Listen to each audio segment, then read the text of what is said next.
Hello, Guardians. Today is February 24th, 2023.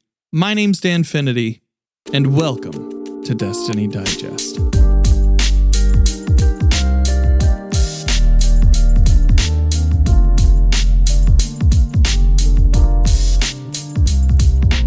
little bit of a different show for you guys today, but I just wanted to extend a huge thank you for listening to the show, for rating it, for reviewing it, for sharing it with friends, for sharing it on Twitter when I post about it. Because of you guys, this show hit number 54 on the American Video Game Podcast chart, which just boggles my mind with the support. I did not think that we'd be here 6 months on. Thank you. Keep sharing. If it helps you, it's helping somebody else. I appreciate all the work and time that you've given this show already. Now, normally here is where I would go into the news. Normally here is where I would tell you that the Witch Queen campaign is free and playable through the weekend on Xbox and PlayStation and in the Microsoft Store and Epic Game Store. For those who haven't picked up Witch Queen, here's also where I'd tell you there was a banging new trailer for Lightfall that came with Sony's State of Play, released on Thursday. Here's also where I'd tell you to go check out My Name is Bice video that breaks down that entire trailer because it is absolutely nuts. Just some of the imagery that we see in there and the implications are wild. But we're not going to break down the news. I know that's normally what we do here. I'm not going to break down the news of this week. Instead, we're going to do a little bit of an experiment. On Monday, I put out the call to you guys in the podcast feeds and to folks on Twitter that we would be doing a call-in show for Destiny Digest. Now, I am a fan of call-in shows. One of my favorite podcasts among the myriad that I listen to is The Best Show with Tom Sharpling. Dude's a huge inspiration to me. And the concept always kind of eluded me to how you would do that in like a Destiny podcast. Because I don't have phone lines. I have a Discord. And until recently, it seemed like it would probably be a little bit of a strain to be able to do that type of show for Destiny Digest. But Discord came up with video stages, which got my mind working. And that's a dangerous thing. So I invited three very knowledgeable people about the game of Destiny. You have Ill Physics, co-host of Destiny Massive Breakdowns and Twitch partner. We have Lock and Load Live, Twitch partner, friend, PvE Sherpa, and Challenge Seeker, and Impetus from the Podcast versus Enemies podcast. Somebody that I've had on the show previous. The episode that they were on got lost because of technical difficulties. He knows a lot about weapons. He knows a lot about builds and loadouts. I invited them all into my little Discord server to do a live call-in show. Big shouts to everybody who showed up to that. I think we'll be doing 1 to 2 of these every season. So if you're interested, if you're bold, if you got the moxie to come into the Discord server and ask a question of one of the guests, feel free to. Discord.gg/Danfinity, welcoming community there, and now home of the call-in shows. Enough said about that. Enjoy this conversation. What I want. No, that is a conversation Hold for on, after dark. Okay, Have we started the recording? Have we started the recording? The recording has started. Yes, we're here. This got immediately wild. Yes, Sorry. we are. It's Live on the Crow. It's always wild. Dude, when he flicks his hair to the right. Well, welcome in, guys. Thank you guys so much for agreeing to be on this kind of weird version of the show. This is different. It's like yeah. I've never seen this before. It's cool. Yeah. Back in PD, it was like, oh, we would just go live every Sunday night and do a panel. Yeah. And that would be live, and we'd invite people in, and people would ask questions in the comments. And that was a lot of fun. Because of this new functionality of Discord, adding video in and being able to then take basically calls a call-in version of this show. It has kind of been something that's on my mind. So do this new functionality, kind of excited about it. That being said, thank you all for being here. Thank you for having us.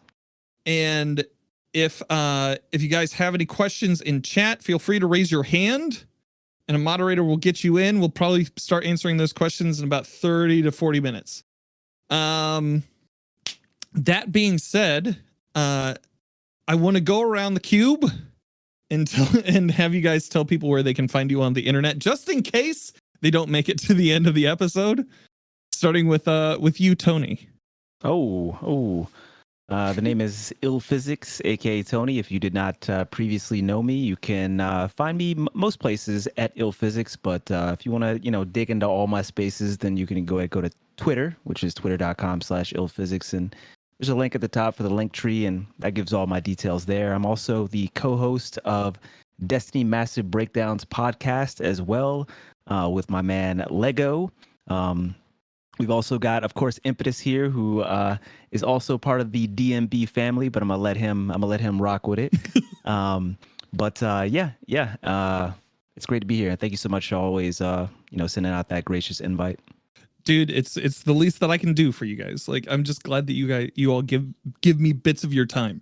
Liv, what about you? Where can people find you on the internet? Hi, I'm Liv. You can find me at twitch.tv lockandloadliv. Also recently on YouTube. Also Hey. lockandloadliv. Yeah. Hey. Started uploading a few highlights there, and Twitter, all of the socials, lockandloadliv. And super excited to be here too. Thank you for having me. Absolutely. Anytime. Impetus, what about you, sir? Hello, I'm Impetus. I'm currently recording from Neptune. That's why my video frames are non-existent.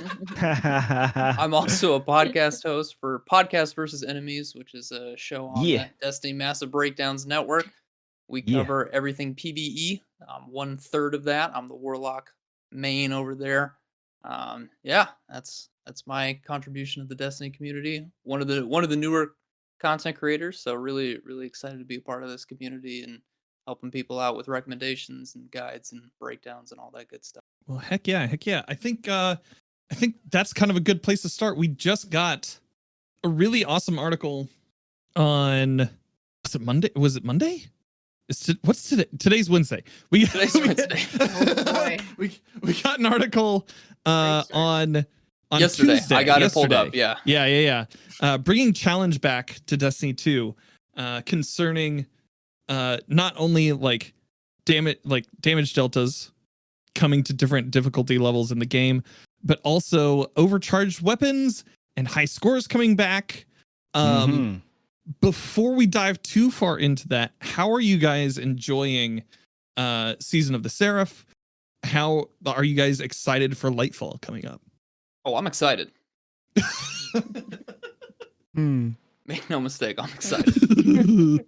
I'm excited to get bullied. I'll say that. Those tormentors, man, when the Vidoc came out and you got to see that attack they do where they grab you with the scythe, I was like, oh, okay, this is gonna be fun. I know how melee connections work in this game in PvP. I can't wait to see how they work in PvE. Yeah, he's got the Affilaitions on right there with that ranged melee. Yeah, I'm excited. I mean, hard enemies, like that's fun. New enemies with new mechanics is always a great challenge. That was my big complaint with Lightbearers is they were a fantastic enemy, but they didn't show up in enough stuff. And I think with the Tormentors, at least like from a lore perspective, there's potential for them to just show up in everything because they're darkness guys. Like anywhere there's the darkness, there's the chance for Tormentors. So I'll go next. Man, people ask me this all the time, am I excited for Lightfall? I am, I'm a PvP main though, right? So I'm coming from a different, perspective. The overwhelming majority of my time is spent in PvP. And right now, the overwhelming majority of my PvP time is literally spent in private matches because PvP outside of private matches right now is just not consistently fun and or rewarding. So we haven't heard too much from the PvP side. It's whenever we end up looking at trailers or VODocs and things like that, it used to be back in Destiny 1, we would see highlights for PvP, right? And we rarely see that. And it's kind of telling on like what type of resources are truly going into making content for PvP, right? Versus the rest of the game. Now, I'm not, knocking my PV side. Everything is looking fantastic. I'm excited in that regard for PvE. I mean, the first couple, 2-3 weeks, especially through the raid of like a big DLC, I'm usually just straight up in PvE, just happy-go-lucky, leveling up, learning, the new mechanics or the new subclass, et cetera, seeing what it can do on all 3 subclasses. So, but after that, I'm trying to go right back to PvP, and see what's fresh there. What changes have been made, how Bungie is listening or not listening. It's not to say that changes that they have communicated so far aren't, I guess like exciting, quote unquote, exciting in and of itself. We're going back to quote unquote 30th anniversary, which was a time, that a lot of us really thought that the game was really rewarding again. We're getting that global ability cooldown adjustment as well. And that's a big part of the pain point of playing PvP right now.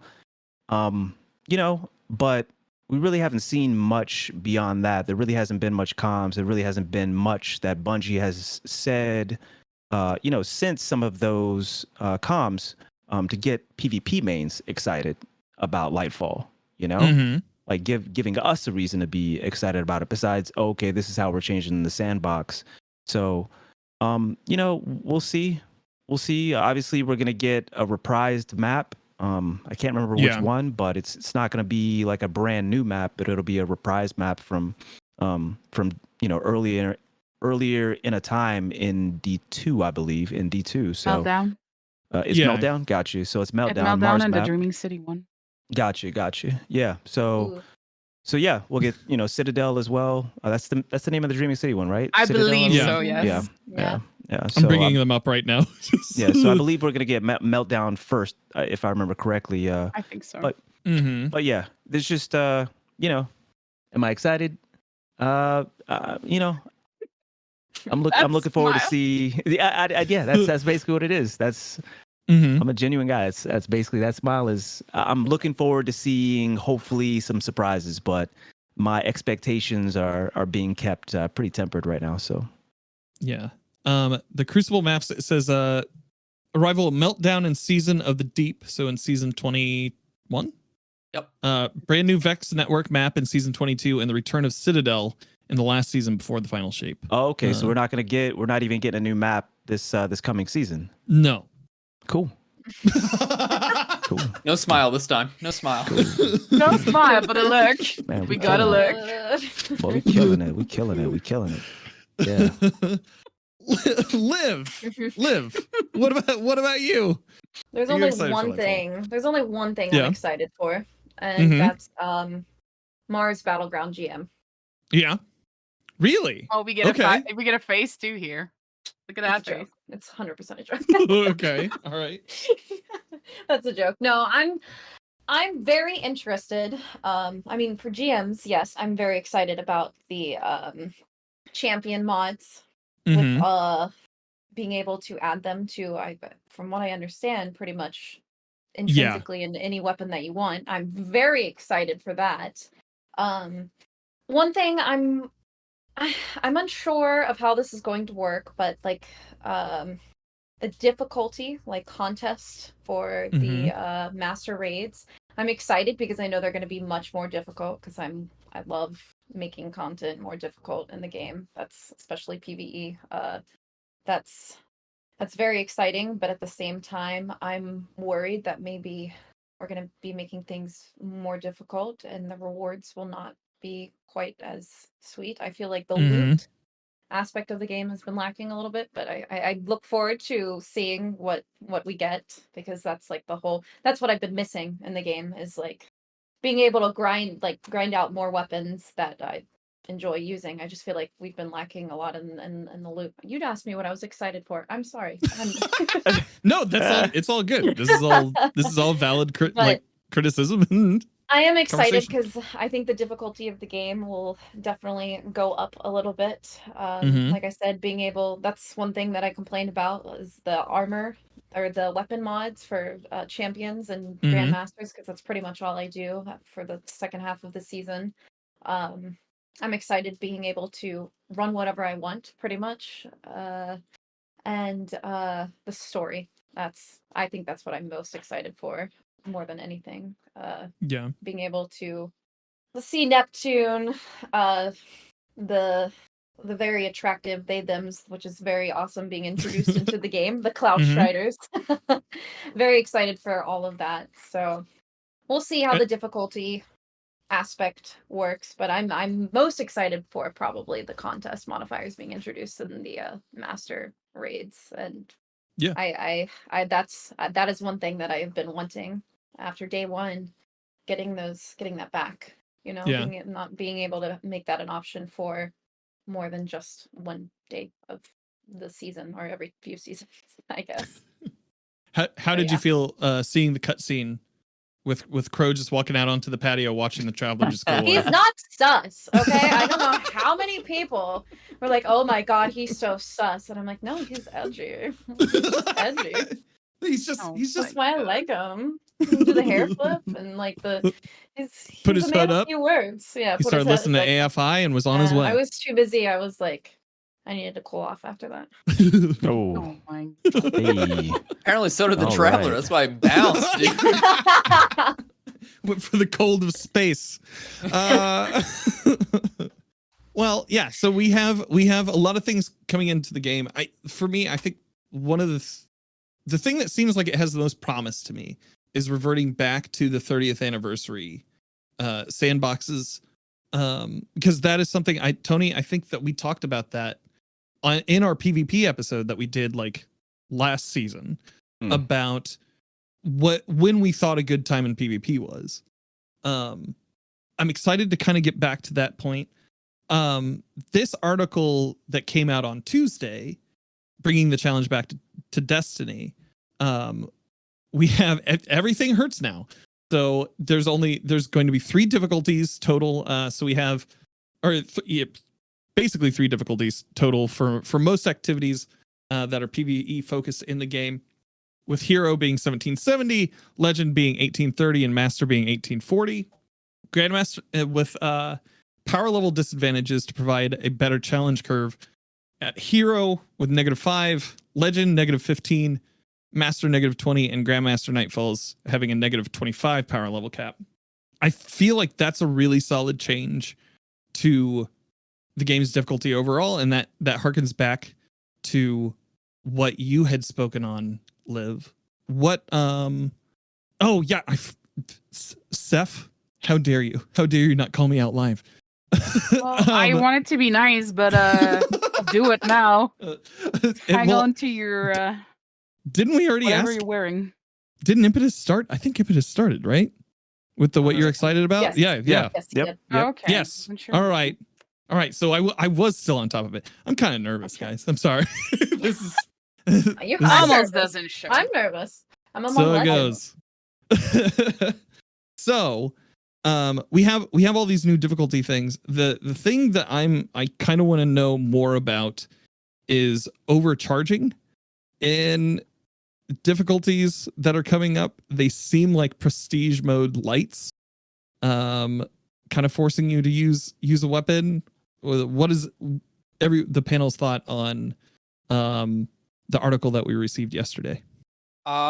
In terms of overcharging, not a fan. I mean, Yeah. again, I am reserving some judgment for when I actually get my hands on it. But here's the thing: like, primary weapons are not strong in Master and Grandmaster content. They just fall off. So I can't wait for the pulse rifle overcharging to come around. It's like, neat.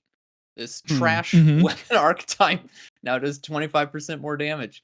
I'm still not going to use it. Like, and the fact that we're getting some ability tweaking so that those will be less prominent, which is a change I agree with. I think we'll still feel we will feel weaker, and that's gonna that's not necessarily a bad thing across the board, right? We're gonna need to synergize our loadouts with our teammates now, and it's really gonna matter when we cast our supers, what supers we're casting at that time. Do we have all of our mods syncing up? Am I making sure that I can generate these charges for my teammates so that we can, really support each other and make sure that we've all got damage buffs going up when it's time to do damage. But I do worry for some of our more casual players that want to try out these higher tier content for the first time. I think there's going to be this very sharp learning curve for them, and I don't ever want to tell a casual player that's trying to get into a piece of content, here's some videos that you need to watch about how to do this activity, or here's this, multi-hour long podcast. Even though I make that stuff, like,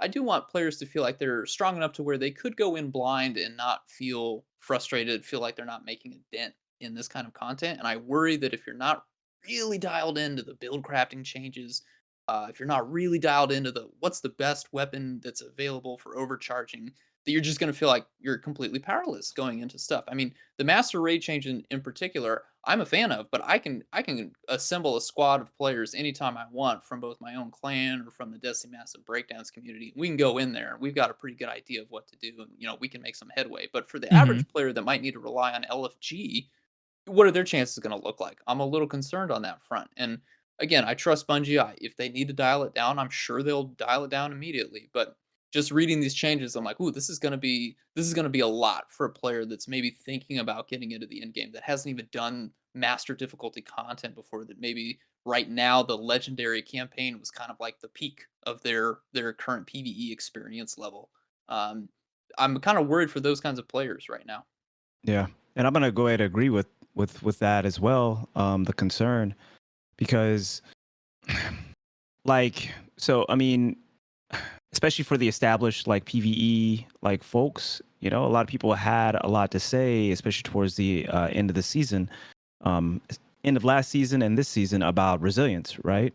And like how it ended up kind of trivializing in-game content difficulty, right? But on the flip side, it was just really straightforward for somebody like me, a PvP main, to just hop into in-game PvE for stuff that I needed, and it's just like, oh, just take your resilience to up to 100, and let's go, let's roll. So I'm not saying that is the best route as far as a middle ground, but I do feel like that middle ground needs to be firmly in sight with regards to what changes Bungie makes, because if it's confusing sometimes, or if it's a lot for me sometimes, or maybe overwhelming for me as a PvP main, but I still play the game like a lot, then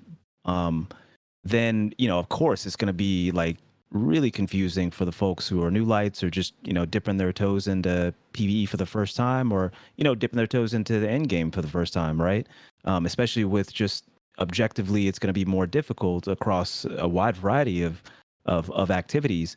I guess the last thing that I'll say about it as well is Dares of Eternity is something that stuck out to me. Dares of Eternity is going to be more difficult. Just that's what it looks like, right?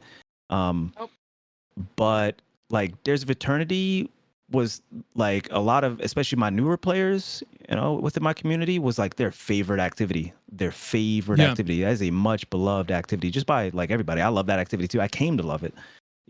Like it was not something that initially piqued my interest, but after I, grinded a little bit for, a few things here or there, I just really loved jumping in there with anybody in my community, and we just vibe, and we just go in there. We just kind of hang out and listen to Zerb, pet the horse, like just whatever, It was a really chill, and it still is, currently, like a really chill activity. And I feel like that was a big part of why it was, so loved amongst, especially newer players, particularly newer players. A lot of people told me their kids that was like their favorite activity, is theirs.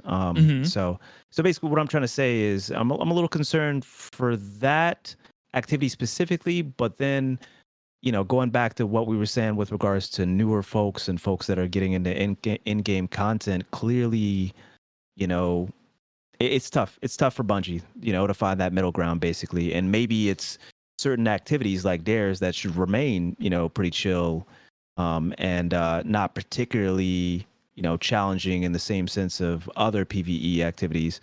so that kids, new folks, folks that just want to lean back, have a place for them as well. So I don't know, man. It just seems like we adding skill-based matchmaking to everything. Yeah. Yeah. I can see that analogy. Liv, what about you? Yeah, I mean, like Physics said, I mean, I main PvE all the time, and I still don't understand what the heck's going on. Like with the new. I mean, I'm very interested to see how I guess the overcharged weapons do work. I just like he said, I feel like it's going to be very, very confusing for a lot of newer players. It's nice to get rid of the match game, because that's something that I despise match game. But I'm very interested to see. I like making content more difficult, but it's just, I feel like this might be a lot for especially new players, and I will definitely do what I can to help as many people as possible. Yeah. But yeah, still very. I'm like reading up on it too as we're talking, and I'm just it feels like it's definitely gonna be different.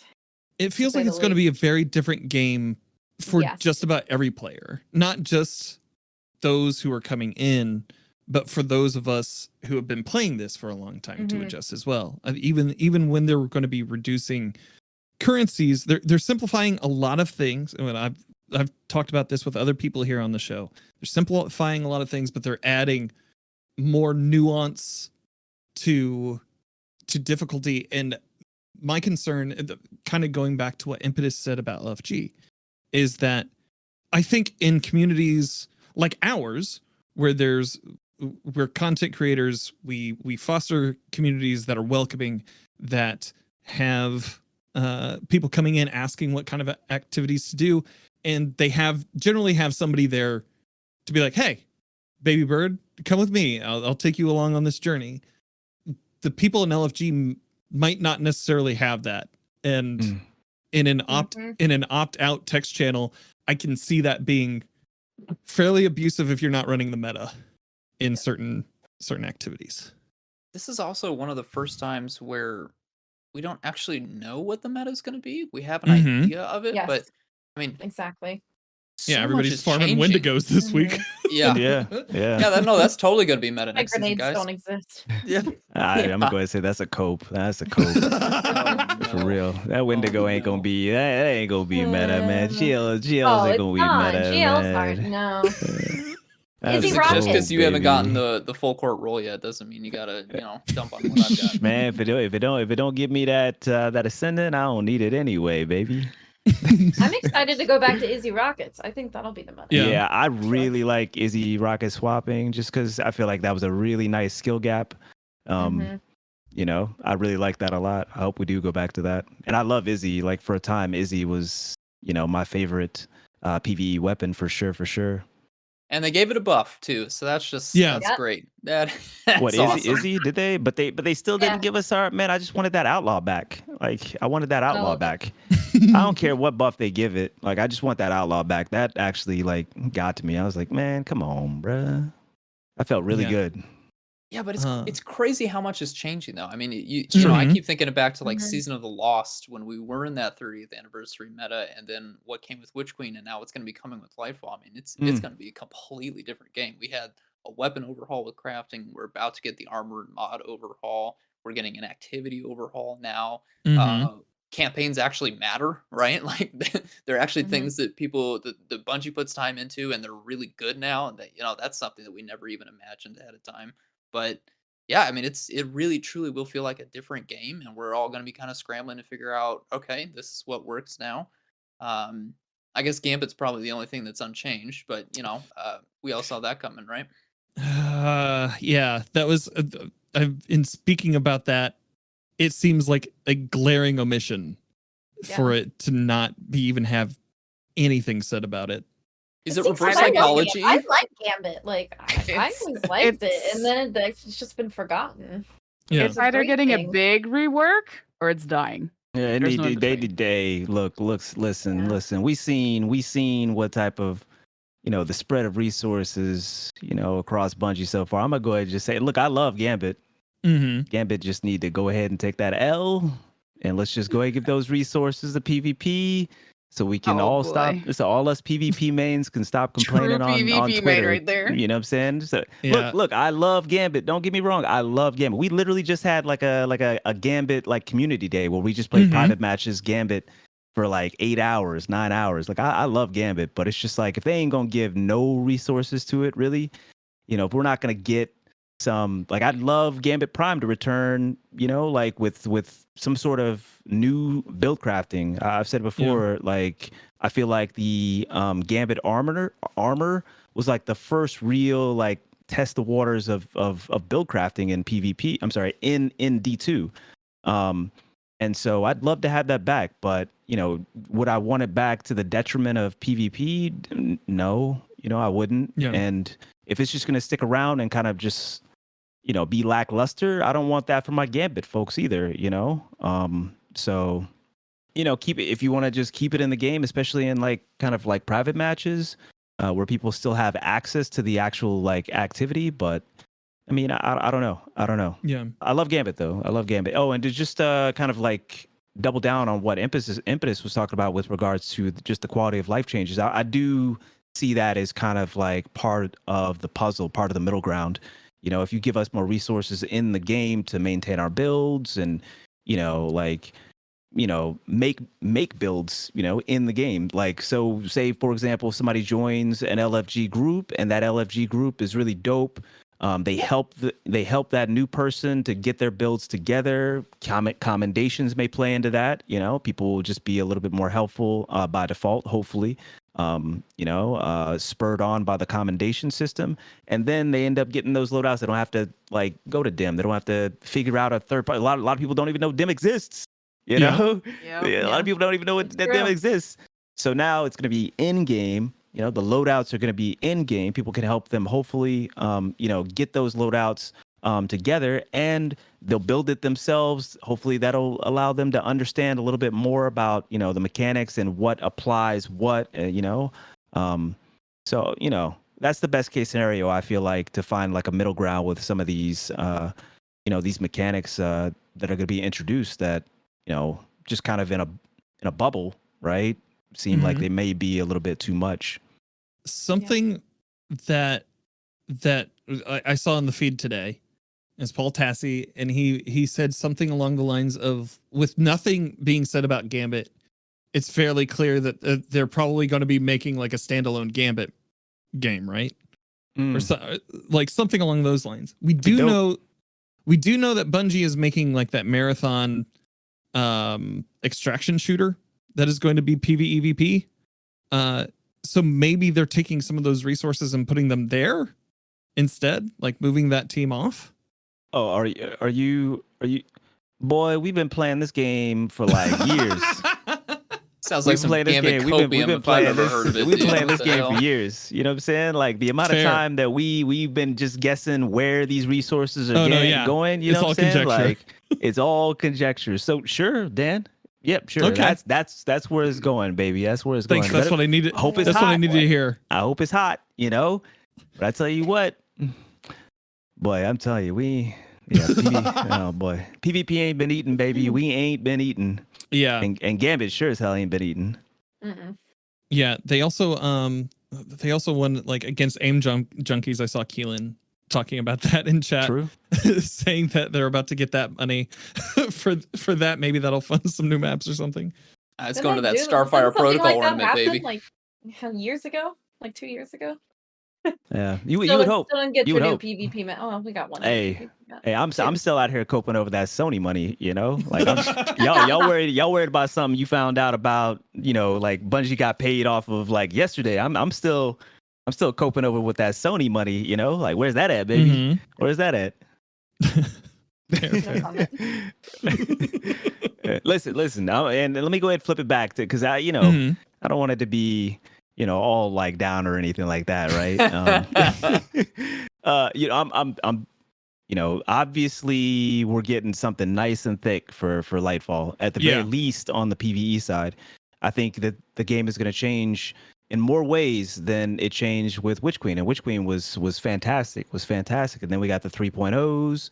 And I just want to keep on doubling down on how proud and how happy I am that, Bungie, especially for PvP, is making changes like beginning of season to mid season. Remember that for us PvP mains, DMT on PC was the joke we always make is that DMT, man, we haven't seen a gun that broken since the last time DMT was broken, So like my point is it they changed things with regards to DMT. It became like just super oppressive, like hella broken at the beginning of this current season, but then they addressed it, took care of it, and we're straight now, middle of the season. We're talking about like a month and a half in. That's crazy turnaround time. I don't know if I've ever seen something, addressed that was that problematic that quickly, So it's just like, with the exception of maybe Prometheus Lens, but that was like obviously broken. That was like Laser Tag Weekend. That was obviously broken. So, there's a lot to be said for where those resources are going, and you can clearly see it in, some of the turnaround time that we have and the depth that we're going to get with Lightfall, with at the very least quality of life changes is going to be crazy. So when we talk about, man, the game is going to be like totally different, a lot of it is really just those quality of life changes. And so, yeah, I'm looking forward to it in that regard, to put a positive spin on things. Well, I think we can move into some community questions. If you guys have questions, feel free to raise your hand, and a mod or I will bring you guys in to chat. You don't need to record anything. I've already got all that set up for you guys. I know Gray Fox had a question earlier in the night, but I don't know if he's here. Since we're approaching 10 years of Destiny, what has kept you in the franchise? I say Liv answers that one first. 100. Yeah. Well, I've only been in the game for about 5 years, not 10 years. I started playing when Curse of Osiris came out. Pretty good. So, I had like 2 years of learning the game and building, a community. But the thing that has really kept me, honestly, is helping other people. I think that's where I get most of my enjoyment out of this game. I also really like to do challenges. Like I've just recently started doing solo GMs. So that's why I'm excited for more challenging content, because that's kind of what brings in more people that need more help. But I think that's really what's been keeping me, being able to do so many raid helps. Although I don't think I'll ever be as spoiled as I was for Forsaken. How many raids did we get that year? Man, Forsaken brought it. 4 raids that year?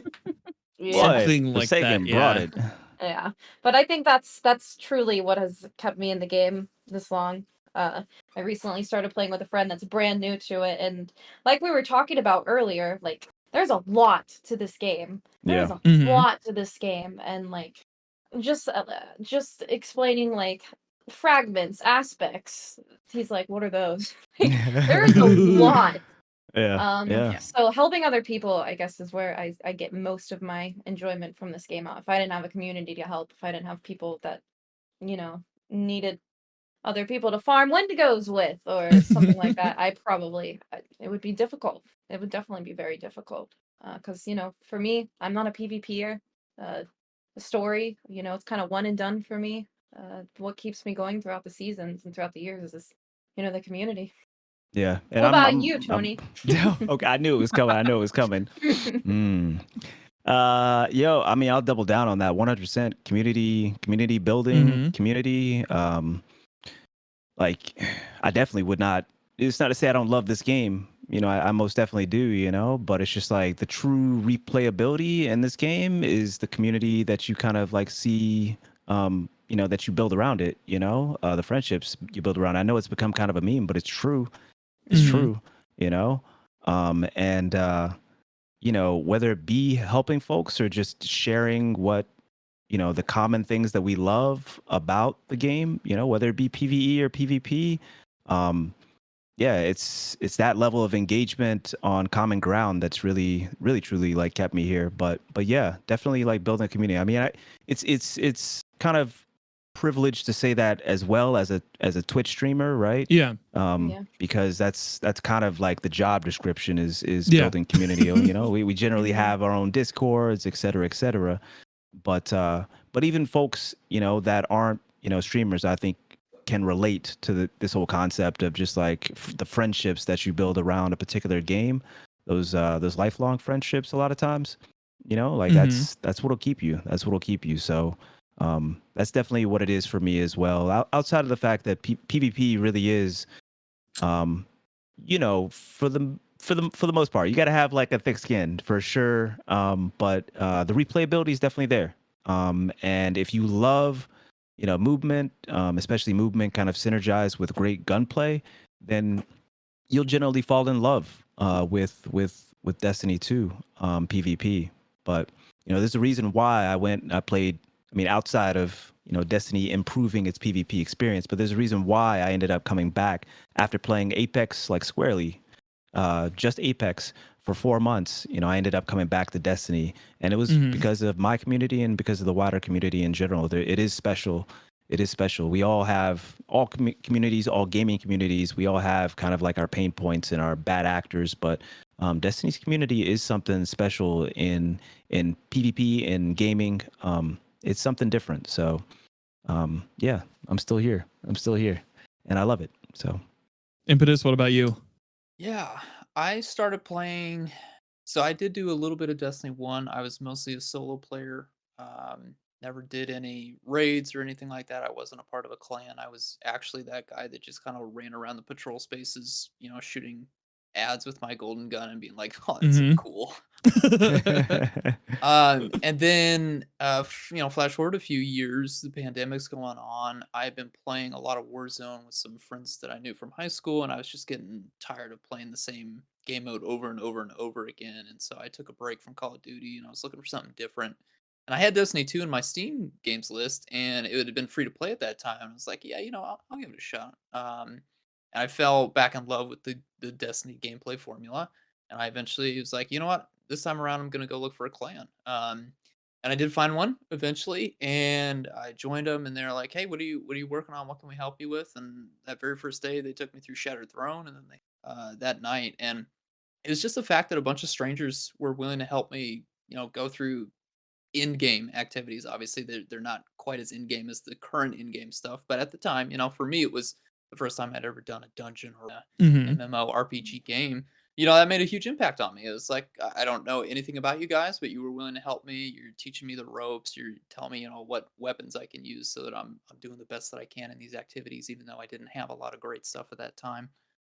Yeah, I mean, it was the community for me. It's just like, yeah, the fact that a bunch of strangers are willing to help me be better at the game was super cool and something that I didn't have any prior experience with before. And so yeah, it's been something that I've carried with me, you know, all the way since then of just trying to help people get better at the game, know how the game works, what's strong, why you should use it. That's just something that I've been kind of carrying forward and passing it along. Yeah. For me, I'm going to sound like a broken record here too. Yeah, community is a large part of it. I've been finding more and more so lately, and I think it's just kind of like some of the I don't know if it's like a little bit of fatigue from this year. I'm just like season over season kind of doing the same thing. Yeah. It's really been the people that are here, like definitely in this call and in this server, that have been the thing that's keeping me here the most. Because I just enjoy their company. Yeah. Yeah. I'm looking forward to the difficulty changes, because I think when I've been playing off Destiny, I've been playing like single player games that are kind of like Souls-likes, or things along those lines. Something that has a difficulty that I can crank up and feel like I'm overcoming it as I go along. Right now in Destiny, I don't really feel that with a lot of the in-game stuff. So that's where I'm kind of steering into in my off time from Destiny. But I don't have buddies to talk about that stuff with. I don't have two other people run around and be like, did you throw that lightsaber at that guy? Yeah, I did. It was great. Like, no, it's just me sitting there like a lump playing those games, having fun, but like at the same time, it's definitely the community aspect of it. Mr. Keelan asked a question earlier. If you're not playing D2, what other games are you playing? Are there more multiplayers or single players, old systems like SNES, N64, or Sega? Oh shit, I'm about to get called out right now. Oh no. Why that question? All right, let's get it out of the way. I play Minecraft, okay? I like nothing wrong with that. single player Not bad. exploration games where I can quite literally just make whatever I want on my own time schedule. Truthfully, I'll put on a podcast or music, and then I just go build my little castle, and like, oh, that looks nice, and that's my satisfaction. But then when I do want to play a multiplayer game, it is Destiny. Like, I don't really do. I've not gone back to Call of Duty since the new titles have come out. Yeah, it's pretty much I have my single player exploration, open world survival games, and then it's just Destiny for like my multiplayer experience. Yeah. For me, it's hard to believe probably, but I'm pretty introverted. Like, so I know, but I am. So I get a lot. Like, Destiny is like I never played like multiplayer games other than if it was with my brothers growing up and we play like Smash Bros or something. Like, I've always been a solo player. And like, so all of the games I play offline are just strictly solo games. And the game that I play the most, which I do play often, is... We're waiting. I'm listening. Genshin Which one Impact. is it? That's what I knew. I knew it. I knew it. Boy. I knew it. See, I like, knew you're not going to get hate for Minecraft. I'm over here. You're not going to get spending hate for that money either, but attractive you know what I'm saying? We know what physics rule that game, you know? Ooh, yeah. The story's great. The story, no, it's Windows. beautiful, fantastic story. Yeah. Yeah, I play Genshin for the story, sure. And the music. Just like I play Minecraft for the story. No, don't even. The music is phenomenal. It really is. Like, it's a beautiful game, and it's like you can just play offline and just it's perfect. It's the perfect solo grind game. So you don't play that on stream at all? I do sometimes. Yeah. Sometimes, but mainly Destiny. Why am I getting laughed at? No, I don't know. Tony's making faces. That's why I'm laughing. At, Tony's making those faces. I know what's going on. Nah, I'm just poking at her. Mm-hmm. Every time you put your head down, like to hide your face, it just blurs you out, and I feel good because it's probably red at this point. Hide my shame. But yeah, I do play that, and then whenever certain games are out, like really excited for the new Zelda game. I always play all the Zelda games. Huge fan of Kingdom Hearts, Final Fantasy VII Remake, all of the games coming out. So those are, like I said, a lot of solo story games. That's what I enjoy, just cozy after I end stream. I feel it.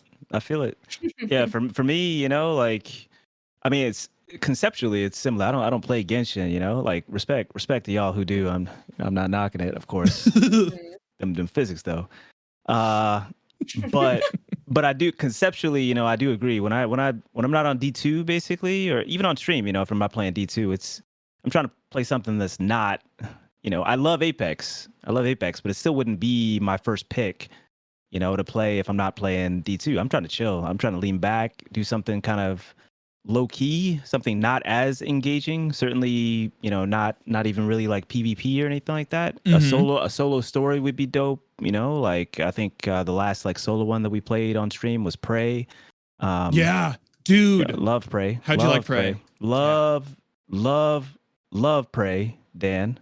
Yeah, hell yeah, dude. Looking forward to playing Control, by the way, which is in a similar vein. Yeah. Wordle. Yo, we have Wordle streams. Those things are bangers.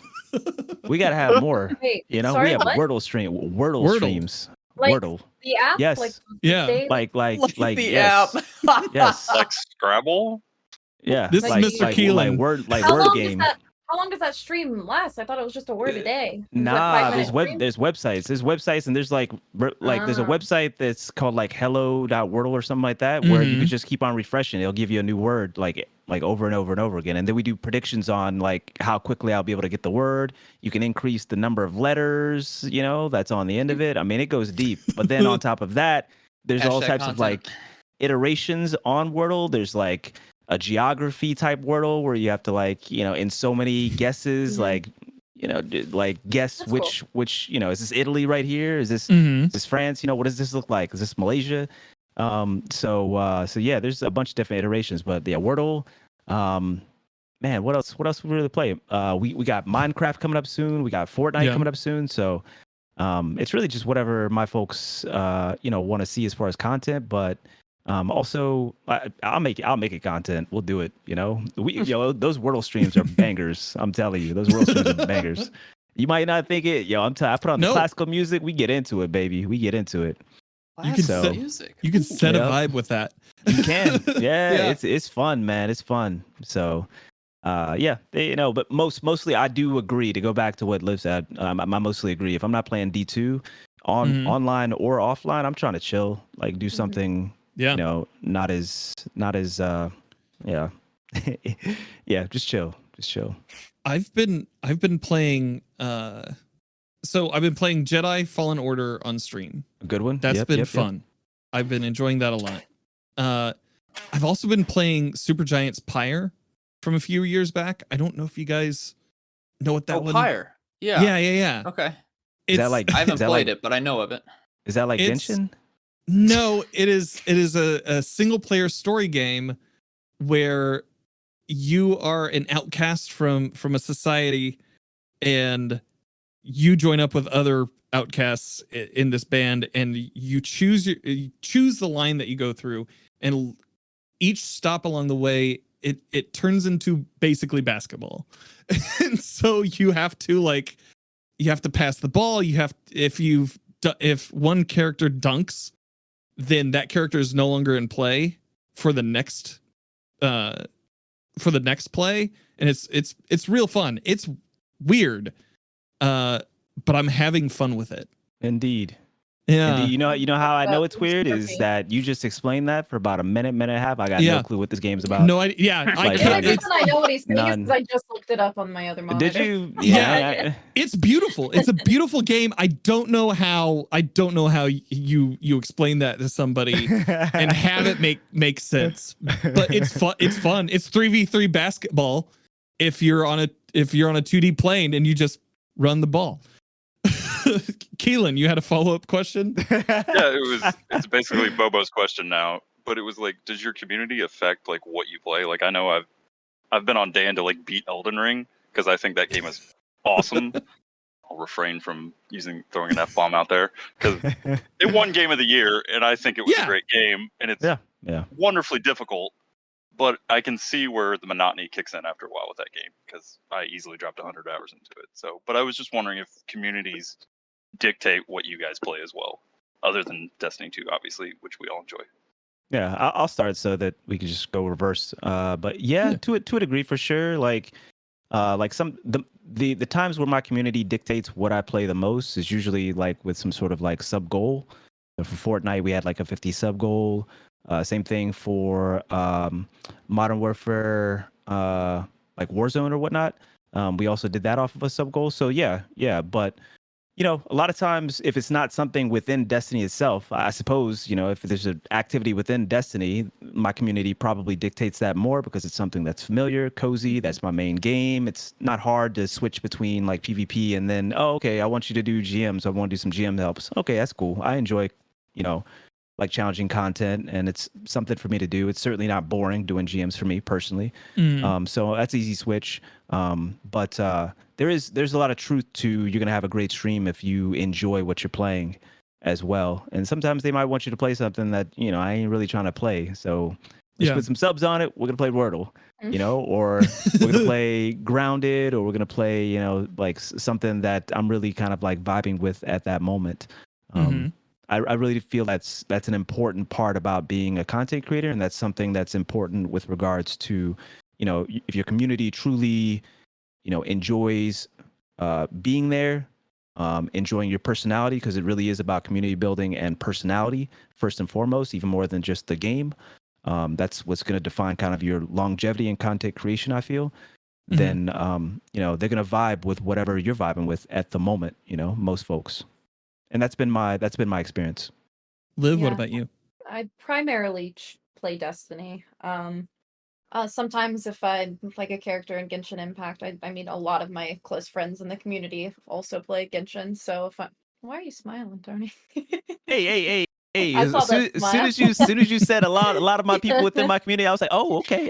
There's others. Yeah, Maybe so there's a lot others. of my friends do play Genshin Impact, and they like to, it is a gacha game, so they like to live vicariously through me if I'm doing like a lot of wishes, to see how my RNG is. But like Tony said, a lot of games that I don't want to play, we do like sub goals for. Like this weekend, I'm super excited to stream RE4 in VR. Oh, heck yeah. No. Yeah. No. Oh, in VR? Dude, It's gonna be great for your community to watch. I put my headset on, and then like just got to the menu and couldn't even select load game. I was like jumping because it's just like I'm still new to VR, so like the whole thing is just scary. That's crazy. I know So I there's missed the VR zombies part. in That's crazy. See, that's fun though. I'm gonna That's cry myself to sleep. Yeah, that night. and your community's gonna love it. It's true. It's true. Man, what y'all love pain, man. They love it. They love it. They love to see you suffer. Like they do. All of my sub goals are do. for suffering, just suffering, and I'm like, wow, you guys are messed up. What was it? Oh, we played Outlast. We played the first Outlast around Halloween. Jenny actually came and joined me. Oh, I was the locker boy too. Jenny would come and hang out with me, and because when I was playing it the first time around, she just hung out outside of the door. It was like, you should go over there. You should go over there. I was like, why?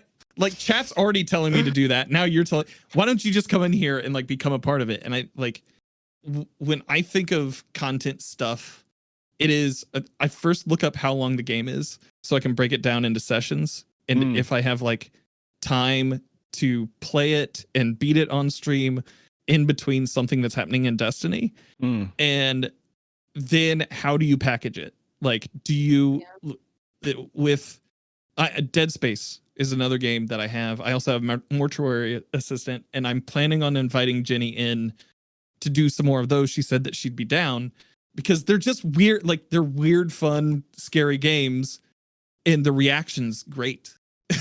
And so the community loved it. She liked being a part of it. It brought us both together in that aspect too. And I think that's also part of being a content creator is trying to find what you're interested in, that also melds in with your community too. Is Blue Protocol on anybody's radar that it's coming up this week or this year? Never heard of it. No. Look it up. It's like an anime MMORPG that is coming up soon. If you're into Genshin, that might be something that you look into as well. But it's like more space fantasy aspect anime. That's been on my list for at least 6 months now since I found out about it. I was like, okay, all right, cool and neat. We have another question here from Gray Fox. Gray Fox, you're on the line, sir. Hey, long-time listener, first-time caller. Thank you. Somebody finally said it, man. I was waiting for it, bro. I knew it. It was coming. Bingo. I bingo. Thank you. You bingoed. Congratulations. All right, take a shot. So, to actually follow up on my question, your answers are awesome. That makes logistical sense. I mean, the communities are what keep you in this franchise. But one thing with the changes coming up in Lightfall, especially with the Guardian commendations, is there a specific niche or spot you're going to aim for in that ladder? Impetus. I went first last time. Yes. Yeah. Impetus. Why don't you start? I am trying to remember all the different options that they listed on that It's been a while split since I looked here. second screen. I don't know if I'm going to shoot for a specific one, to be honest. I think, I'll just be that guy that if I get a single one, I'll be like, oh, thank you. That's just kind of how I approach that system, though. It's like I don't want to Yeah. aim for one in particular, but I think my biggest fear, of course, is that it could be gamified, and I definitely don't want that. I mean, Yeah. hopefully, Farmable. hopefully, if somebody gives me a commendation, or if I give them a commendation, we'll both know that it's sincere, whichever Yeah. way it's going. Even if it is like, oh, you were funny, or oh, you were helpful. I do want them all to matter, whatever those options are. So yeah, Yeah, I'm not. the Go ahead, Liv. categories, just the categories, because you were asking. I think it's from this article. I couldn't remember either. It's being an ally, fun, mastery, or leadership. Those are the categories, I believe. If anyone can correct me. But yeah, those are the. Well, I definitely won't hit the mastery, so I guess I got to go for fun or leadership. So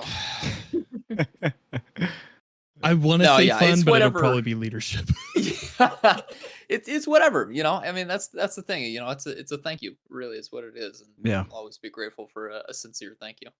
Yeah, I'm right there, with what you said with regards to just being sincere, like I wouldn't be personally, like going for anything in particular, but those commendations, they kind of cross over to stuff that I just do already, with regards to my content and how I carry myself, in my community and the wider Destiny community. So, I mean, if they come, they come, but I do feel like, there's going to be folks that are kind of like fake it till you make it. But I'm optimistic in the folks that, aren't necessarily sincere off the top with it. They'll become sincere just because they recognize how good it feels, just to do something good for folks, and not necessarily see a return on it per se, whether it be combination or otherwise. I'm optimistic about the accommodation system just in general with regards to raising morale, and helping us to interact, incentivizing us to interact better with each other, whether it be just LFG stuff, or whether it be content creators, streamers type stuff, how we speak to each other, how we carry ourselves, respect each other, so for me, I could really care less about I could really care less about commendations outside of what I already do. And I guess what was the thing I was about to say? The only thing I guess I could see getting out of it is, like gaining rank off of it, and that folks, it validates what I already do. And folks see that, and that brings more awesome folks into, my community, and into the communities that I promote as well. So yeah, that's the way that I see it, I guess. So Destiny is really like the first MMORPG style game that I've played. And I've never played a game that has had commendations in them. Is anyone else familiar with them? Like how do they affect games outside of Destiny? Yeah, I couldn't tell you that have them. Yeah. Nobody. First time for everybody else too. Cool. Yeah. Can't wait first for time, the can't wait for the commendation leaderboard. Oh yeah. That's coming. That's coming in season I'm 22. sure there's gonna be I'm pulling up the commendation report. Yeah. I know. Yeah. I actually think so. Number one NA. Oh, only gold 3? Get out of here. When this was announced, like I was very excited about it, and with the panel that we had that I had at the time, I believe it was Mal Nightingale was like, as long as it's not gamified, as long as you can't gamify it and like cheese it, farm ranks, then like that's fine. I feel like this is kind of like I mean, we're all on Twitter. We're all on social media. We see like everything that kind of happens as it happens down the scroll. This feels like maybe a turn towards earnestness in the community that I haven't seen another game studio kind of push before. Don't think it's misplaced. Yeah. A couple months ago, my clan added in our Discord a thank you channel. It was something that somebody, a couple of people had asked for, pass it up to the staff and stuff, and so we added a thank you channel. And yeah, it's been pretty popular, and it gets a lot of use from established people in the clan, and then also the new players that show up and do their first raid and stuff. So I definitely don't think Bungie's in the wrong for adding this. I think it will be used sincerely, but yeah, I mean the fear, of course, is that a Cheese Forever video comes out that first week, and it's like, here's how to get 18 million commendations with Oh yeah, glitching out of in and out of activity completions. So Rick Gackus here. yeah, oh boy, yeah. And then it just becomes worthless. But yeah, I mean, I will definitely try my hardest in the spaces that I'm in to use it sincerely, and for the people that I play with to use it sincerely. And I hope that we all content creators and then average players alike can ends in that goal. Yeah. And I like that. Thank you. I'm literally taking that. Yeah, I'm adding that tonight. Today. Here's Johnny has a question. How does D2 keep building its fan base? You said it wrong. Come on, dog. At least say it right. What? Here's Johnny. Okay, I'm sorry. All right. Here, hold on. I got to text Jenny real quick. Tell him it's crazy. It's crazy. All right. Here's Johnny asks, how does D2 keep building his fan base by bringing in new players? How to make it more new light friendly, but also keeping the veterans happy with changes to a game they've been playing for years? Because there's definitely been some changes that have turned some vets away. Well, how much time do we have? Because like how do they keep bringing in new players? Yeah. How do they keep bringing in new players even those changes that they've made along the way have pushed away vets? Like exactly what Tony said. Where's the middle ground? Mm-hmm. So resilience is a really good example of that, right? Because resilience makes it really easy conceptually to just jump into in-game content and just okay, that's the damage resistance that I need. Okay, that's what's gonna make it like palpable, easier, doable. As opposed to more complicated, multifaceted mechanics that you're gonna have to grasp in order to do the same sort of thing. So the middle ground, because resilience obviously turned a lot of vets off with how easy it made the in-game content, especially for folks that knew exactly what they were doing. Yeah. I think knowing what's meta, but also, I mean, I just do things like I said, I do like solo GMs and stuff like that, low man raids. I recently finally got the rest of my 2-mans done. Like that's what keeps me interested. Like that's a hard answer or question to answer, I feel like, because I'm not a new player, so I can't really speak for them.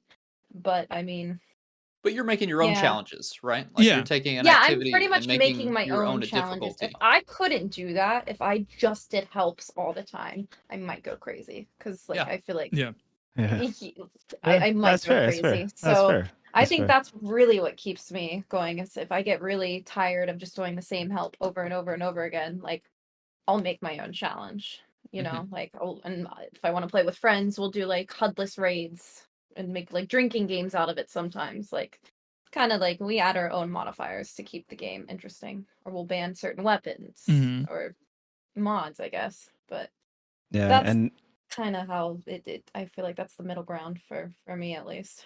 Yeah, and just a wider middle ground.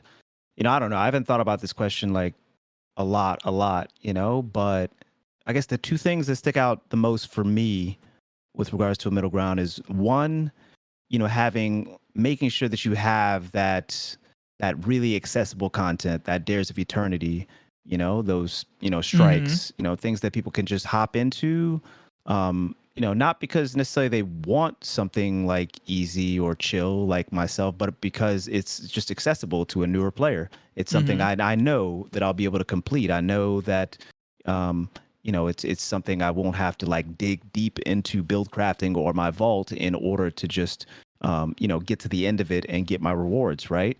So that's like one end of it for me. The other end of it is like these mechanics that are in the game, that continue to kind of like build on each other, or just multifaceted mechanics, that might be included in in-game content, and you have to kind of recognize the majority of that, implement some sort of build or strategy in order to overcome that in-game content.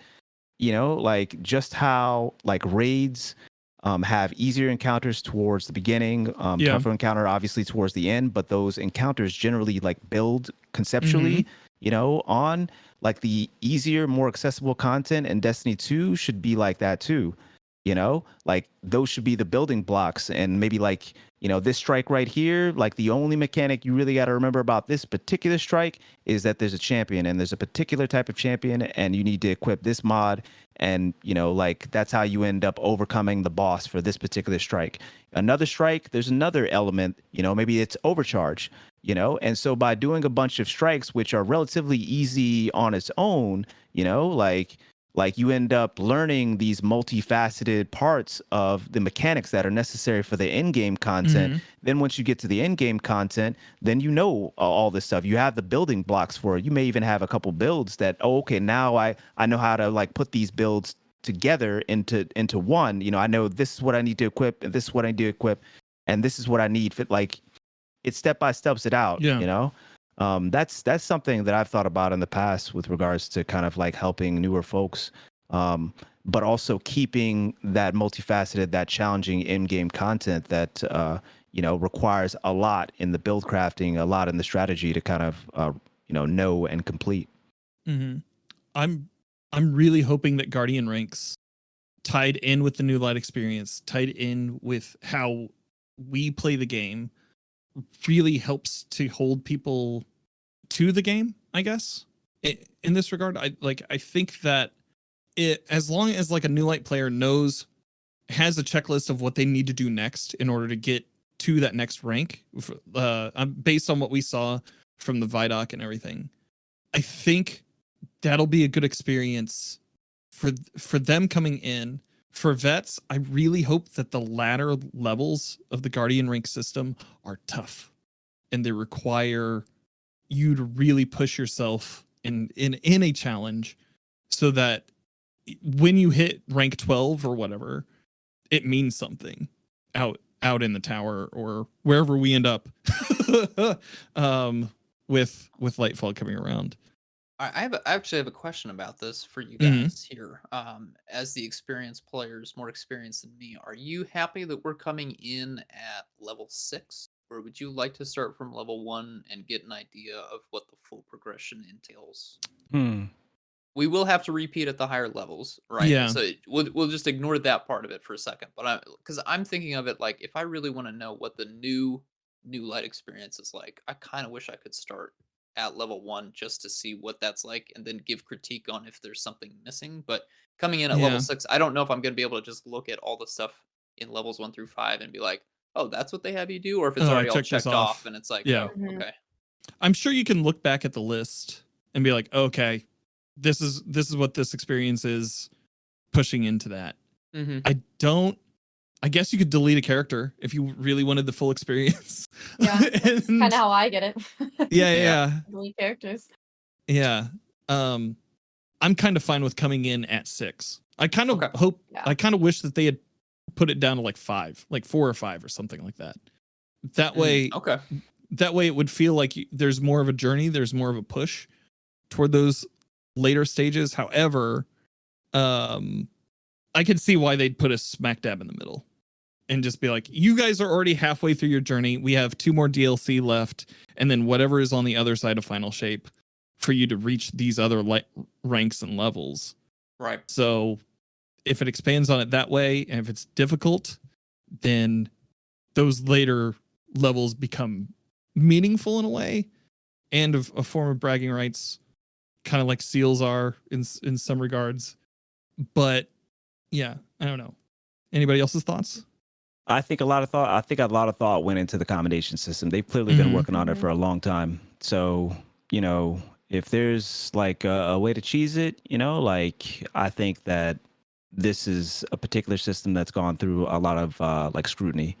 I wouldn't expect to find it here versus, maybe another, new system that they put in place, I think based on what they've said and what they have shown us so far, I think that the later ranks will be like meaningful. I think that they've done I really do think that what they've done so far, what they've shown so far with regards to the commendation system, I think that in order to reach those ranks, in order to, get those commendations, there will have to be a significant amount of like sincerity, at the very least, like effort put into that, intention put into that, to kind of mold your community or mold your friend group or the people that you help or whatever around what you're doing. So, yeah. I'm optimistic for that system in particular, for sure. And I just look forward to, what it ends up doing for the, wider, Destiny community and how we interact with each other. Because, again, we're all on Twitter. We see that. We see that, baby. Ooh, We do. they wild out there. Any other thoughts before we take our next caller? All right. Frosty, thank you so much for your patience. How are you today? Doing great. Awesome. I was glad to jump in what I thought was on time and then remembered that it was Eastern time, so I showed up an hour late and missed the first hour. That's on me. You can catch up on Friday. I can catch up on Friday. Yeah. But the problem is I feel bad for everybody missing the chat that's going on because that's part of the highlight. A lot of fun. But my real question is, what one change that's happening for Lightfall are you happy or excited about? And one change that is you're more concerned about, unsure about what's going to happen, or unhappy about. Liv? Why are you always calling on me first? I like that Tony's hosting this now. Yeah, like he's like hosting, he's just picking on me the whole time. She be waiting around, man. She be waiting around. She be. I swear, she's cheating off everybody else's paper, man. You know what I'm saying? She be waiting around to the end just to see. Just to see. I didn't know I was gonna get attacked here. Big accusation there, Tony. Well, I feel like we've also kind of talked about this too with what we're excited for with Lightfall, kind of. Yeah. So Frosty wasn't here for it. Yeah, he wasn't here for that first question. So, like I said, I am again most excited for. I'm very excited because probably 75% of my time is spent in Grandmasters. That's really what I mainly do. I'm very, very, very excited because one of my biggest gripes was using whatever weapon that we were forced to use, each season for, stunning champions. I'm very excited to be able to kind of use different loadouts for different activities and kind of, I don't know, make it a little more interesting, a little less stagnant, because that's one thing. I'm pretty ADHD, and doing the same GM for the week that it's out over and over and over again gets very annoying. And if I could change something just even a little bit, whether it be like my loadout, try different things, that's probably enough to keep me, very engaged in the activity. Like I said, the overcharged weapons and stuff like that, I really don't know. I mean, that pretty much forces you to use a certain subclass, correct? Like to do extra weapon if you want to be if you want to be quote unquote optimal, which is might not be optimal. So I'm very interested to see how that pans out. And like I said, the contest raids, I'm excited for it to be more difficult, but I really hope that the rewards show. Like I said, something that has been lacking has been I think loot, especially for difficult activities. The only weapon that I've really been wanting to farm for GMs this season was Wendigo, and even then, it's not going to be meta. We already talked about that. Grenade launch is not going to be meta. It's kind of it's something to do, but other than heavy that, stasis wave frame waiting around the corner. Yeah. So I really hope that we get a lot of good weapons, especially and the more difficult activities to grind for, because that's the whole point of this game. I feel well, not the whole point, but you know what I mean? This is a loot game. This is the whole you got to give us good loot to farm for. And I feel like I haven't had that, especially with raids, in a long time, or Grandmasters. So we'll see how it pans out. I hope that we get very exciting loot in the future. There. Did I copy off of anyone, Physics? No, that's great. No, I'm a copy. I'm gonna copy the shit out of you. Yeah. I'll go ahead go. No, I'm seriously gonna copy Liv a little bit. Like Mm-hmm. I am concerned specifically about the focusing system. Oh, Lord. Yeah, I'm specifically concerned about the focusing system, not just because of like the actual like economy that's required, the material economy that's required by it. Yeah, they did like reduce it down, and that was a great change, you know. But you know, I'm still over here like looking for my God roll like Crisis Inverted. I'm still over here looking for a Waking Vigil God roll. You know what I'm saying, for like years. You know, it just seems like with the focusing, you know, that loot pool is extremely watered down.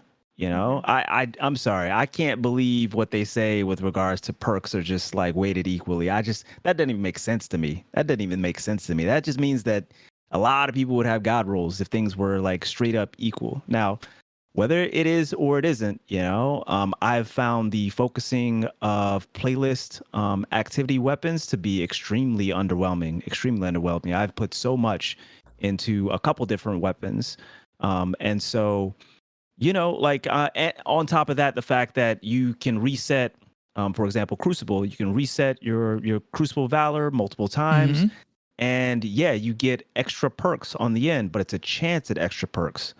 It's not. Yeah. It's a gamble. It's not. You know, it's a gamble. You might get no extra perks. It might look just like you reset your Valor 0 times.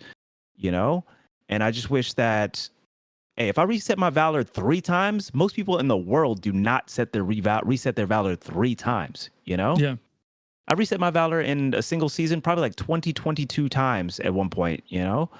So my point is, you reset your Valor like 3, 4, 5 times in order to get all those perks on the end. Please give me all my perks on the end. Like, please. Agreed. You know? There shouldn't be a chance of getting all the perks in the end. Resetting Valor is not something that it's very time consuming for the overwhelming majority of folks. And it takes a lot of intention for, you know, even me to do that.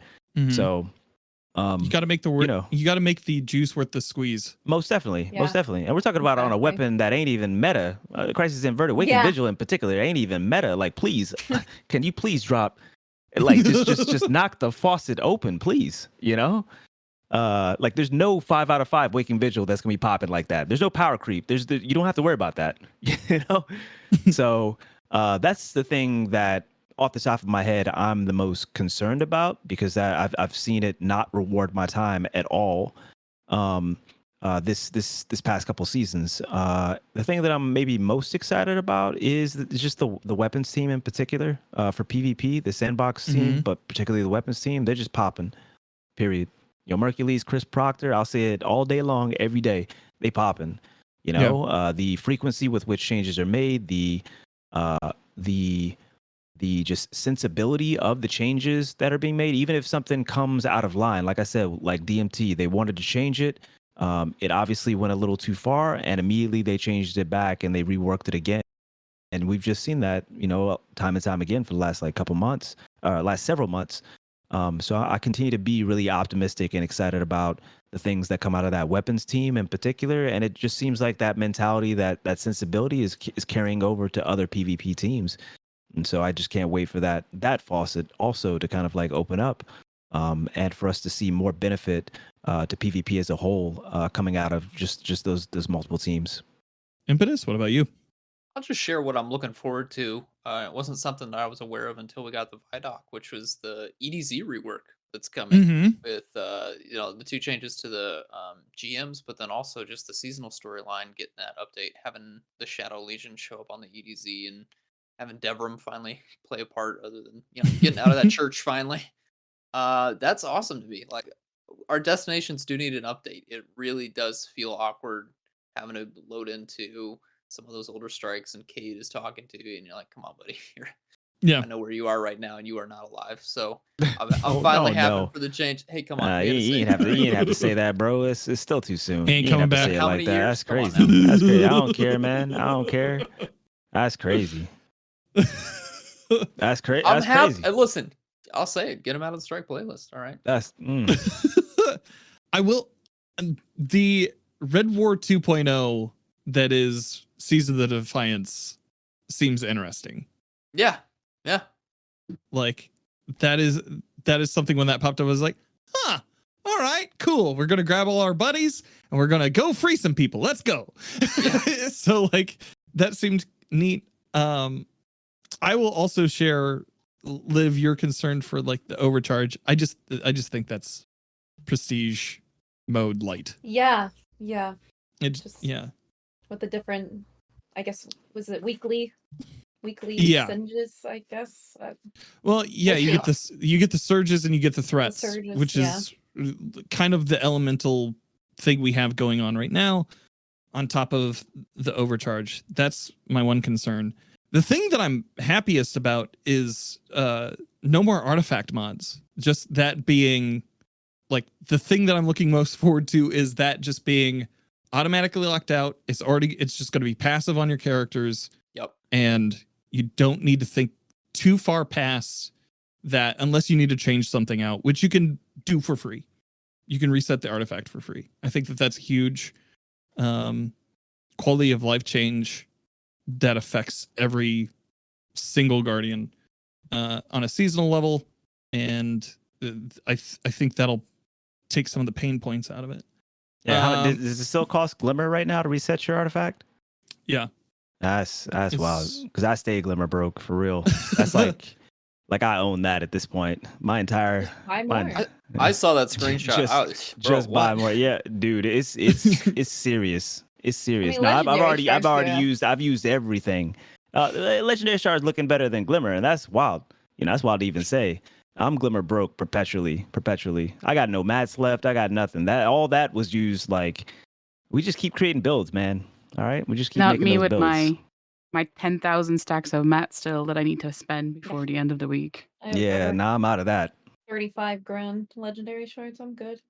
Okay, all right. We hoarders. We hoarders now. We hoarders now. You got 30. You got 35 gotta do stacks. public events, Tony. Yeah, Gotta I do leave- public That's events. true. That's true. But if you Yeah. hoarding 35K stacks I'm legendary not shards, hoarding them. that is I a just- hoard. That's a I'm not hoard. hoarding That's them. a literal There's no definition of a cap. hoard. It's No, kind it's of a not. hoard. You're like a dragon on top of your hoard.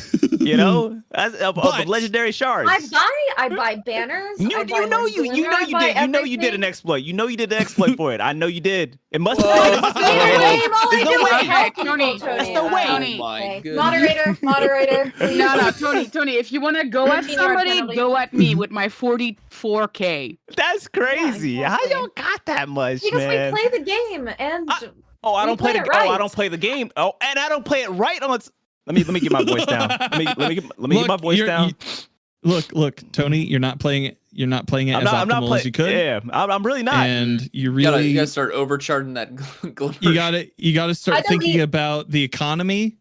I delete stacks of Ascendant shards, like 10 on stream. Jeez. Piss That's- people off. That's crazy.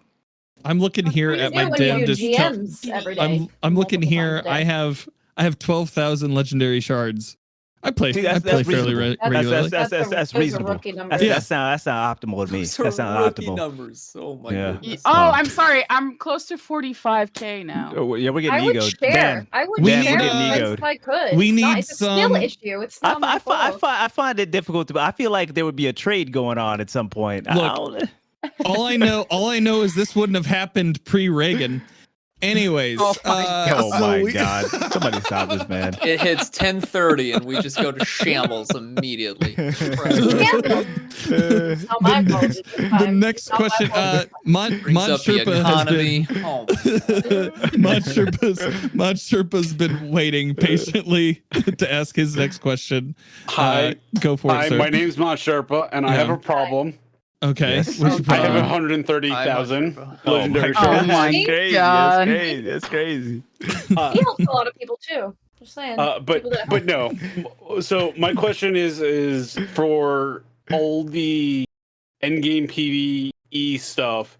Do you think that the changes with weapon focusing and craftable adepts, hard mode raids, and everything is the juice worth the squeeze?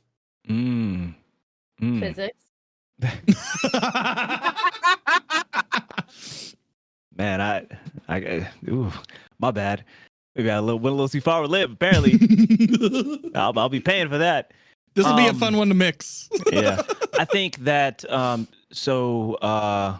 I think that it's a good stepping stone in the right direction, specifically with like adept loot from raids being eventually like enhanced. You know, you being able to actually enhance the perks on the end of it. You know, like it's a good stepping stone in the right directions, right? I mean, even I saw a lot of the criticism around, okay, what's the point of the master raid? You know, we can just craft. You know, and obviously the draw of adept loot is that you can put adept mods on it, right? And so I think it's a great stepping stone, basically in the right direction. I mean, there's, you know, to be able to eventually like you'll get the drop, you'll get the adept drop. So if folks don't know what I'm talking about, the context are you'll get the adept drop, but what the direction that Bungie is going in is like starting with some of the adept raid loot, allowing you to somehow like get enhanced perks on the end of that drop. I mean, if you get slide shot, snapshot, for example, I mean, you'll stick with slide shot, snapshot, but you'll end up being able to, through some means, you know, enhance those perks on the end.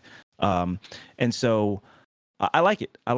It's a good idea. I think that it's not enough juice, you know, for me to jump into the master side, especially as a PvP main. I haven't done a single. I love Kingsfall. It's my favorite raid. Still is my favorite raid, D2 or otherwise. I haven't touched master. There's no reason to touch master for me, you know. Maybe if there was like some true PvP loot, but I love Zali's Bane as a hand cannon. Main, I love Zali's Bane. Absolutely adore it. In PvP as well, you know. But am I going into Master Raid just for that extra like 10 range, even though that is kind of substantial? The prospect of going in and having to not only do it at master level, you know, just takes a little bit more effort, but on top of that, just rely on an RNG drop when I've got crafting, you know, to give me not the adept mod on the end, but still to give me, you know, like just about the same quality roll, you know. Yeah. So I like the direction that it's going. I thought, you know, they clearly have heard the criticism, clearly have heard the pain point feedback, and I hope they continue to, you know, add more juice to the pot, because I still don't know if it's enough for me, depending upon like what you actually need to do the. You still got to wait for the RNG drop too. Yeah, I don't know. I don't know. Impetus, what about you? Yeah, I don't have much of an answer for this. I gotta be honest. Like, I'm reserving judgment. I want to actually play the new challenging stuff to find out just how challenging it is for me, and then how challenging it might be for players at my skill level or below my skill level. I can say right now though, I'm exactly with Tony on this. Last master raid I did was Vault of Glass, because the adept weapons were actually worth going in there doing the challenges and unlocking. I haven't been into Master Vow. I haven't been into Master Kingsfall. I just go and get the weapon borders. I craft the regular versions, and I'm out, man. That's fine with me. Triumphs aren't really doing it for me as just the thing to go chase in the master difficulty. So I grab the loot, I craft what I want, and I'm good to go. And I want that to change. So yeah, we'll see if the enhancing process for the master adept loot is actually worth it. I mean, I'm sure it will be. I don't think that the raid loot will be bad. The perk pools have typically been pretty spicy for a while now, so I imagine there will be some sweet combos that once they're enhanced, it'll be worth it. But yeah, I'll just have to wait and see how the actual activity difficulty plays out. You know. Liv, what about you? So I'm the worst. Okay. No, I just wanted to add in as well. I think that maybe like having like better quality, you know, loot drop from adept raids as well. So you go in and you do, master raid. You go in and you do it, and there's like a smaller subset of, or there's just a higher chance of you getting, for example, that slide shot like opening roll, you know, for that difficulty. Then on top of that, the enhanced, because a large part of it is the RNG as well. I go and I put that much effort into it, you know, and say for example, this is next season, and you know, we can actually, there is some sort of like way process to work towards enhanced, you know, roles. Well, okay. On top of that, I think the appropriate juice would be to have better quality roles drop from it as well. I'd go in for that. I'd probably go in for that. So sorry to interrupt, Liv. No, you're fine. I am not a weapon crafter. Yeah. I have. That is not something that I enjoyed with the game. That was introduced this past year. I think I crafted 2 glaives and maybe an exotic. But I guess kind of like what Impetus said, it will depend if it is really worth it. Like the loot, that's something that I have been complaining about for a while. Although you said you haven't farmed anything in Val, Cataclysmic's pretty much one of the best DPS linear fusions in the game, the bait and switch. But and Forbearance is pretty good too. I think Val had some good weapons, but I guess we'll see. It boils down to how difficult they are and if those weapons are worth it. It is kind of exciting. I mean, I kind of skimmed over the everything, but correct me if I'm wrong. Pretty much just by getting the weapons and playing, you will get RNG, I guess, enhanced perks. Is that how it works? I can't how remember. Exactly is it going to work? See, I'm not that I can't remember honestly. Yeah. So we'll be adding new crafting capabilities during the Lightfall year, deep sight activation, weapon enhancing, and weapon level boosting. There's 3 tiers. It's very vague. Yeah. It's both overly complicated and extremely vague. Yes, so. that's what I feel like it's a bit, Level 1 is you get to add a masterwork and change the barrels in the magazine. Level 2, you get to change the 3rd column perk. To whatever you want? I think it has to roll on it, right? You get to enhance whatever perk is rolled. Okay. Yeah. And then level 3 is you get to enhance the 4th column perk. So if you get good RNG, you can pretty much use your weapon and it'll... You can lock in the godlier you can literally roll of the god roll. I like that. I do like that because yeah. I'm not the biggest fan of, like I said, crafting, but I do love, like, my whole thing is, like, I just get the god rolls, you know? Well, you know what that is? And you know what that is? That's probably like a response to kind of feedback where everybody was just like, man, I've got like a 4 out of 5 or like a 3.5 out of 5, you know, and I just want to change the masterwork. Let me change the masterwork, you know, Bungie or, you know, like, and I want, okay. Yeah. And you get rewarded for using a weapon that you enjoy as well. That's kind of like almost what you need. But okay. Let's be honest, if they put sound like an exciting change. It does. It's definitely needed. I would say though that if they put a memento in the raid, the master difficulty, I think that would put a lot of people in a good spot. If we get an animated more cosmetics, memento. Yeah, the cosmetics, man, people want them. Like, it's true. People want those trophies to show off in the tower. Dan. Yes. Before we wrap up, I want to derail this completely. So okay. Well, I have one question. I know Kestrel has been diligently. Oh yeah, waiting. go for it. It's just at the end of it. I want to completely derail this, and then completely fine. All right, completely fine. Good. So Kestrel, thank you for your patience.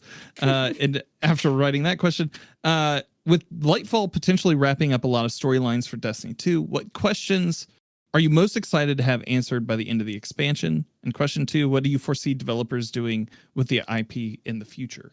End of the expansion or end of the year? Because those are 2 different values. I think probably end of the year. Can you type that question out so I can see it? That's a yes. I will actually. Know, I'll repost it in the chat here. I want to know when the Witch Queen's coming back because she's not gone for good. Is that true? Well, yeah. I'm sorry. Is that true? No, she's not. We just have her body. What? We have her body. We have her body. Yeah, and her ghost is still out there. I want to know what Ikora has made sure there's no DNA. There's nothing. All of it's been purged. No, I took her out. I took her out. I took her out. You telling me? Physics. What? Daddy Amaru is still out. He's out there. That was round 1. Yeah, he's still on patrols, man. That's crazy. Yeah, he's still out there on patrols. His ghost got away. And we have her body, so if he tries to come back, but I think the Hive are going to work with us eventually. Yeah. It's going to be everything. Fallen, Hive. Oh, like the Infinity Gauntlet of races we're all going into the Witness together against the darkness because the Witness betrayed Savathun, right? Like she's gonna, she better humble up because that bitch got served. Sorry, damn. I really did, dude. She did. She did. Like. So I think, I don't know if that'll happen this year or not, but I think we will all end up, that will be like the finale. We will all that's final season? We wake her up and go knock on the door of the Witness? I think we will wake her up. I think we will ask for her to help. Okay. I think that's what I think. Kind of like a Hannibal Lecter type situation. Yeah. Sure. Yo, I Dan. don't understand the reference. It was a Silence of the Lambs reference. It's a 90s movie. It landed for probably 5 people here. 5 is a good. That's a good percentage for here. I mean, not gonna lie. If you're here, 5 is a good percentage. Yeah. I don't know if any of them were in this room. One more thing to add on. I think Rasputin's going to become a guardian. We were talking about that the other day. He's definitely going to become a guardian, and he's going to help us out too. Him and Anna Bay, they're going to be besties. I mean, he's technically dead, but it's all about that. It's all about that Elsie Bray first and foremost. He's dead, but a ghost. But how do guardians get chosen? And what do guardians? They sacrifice. And he made the ultimate sacrifice.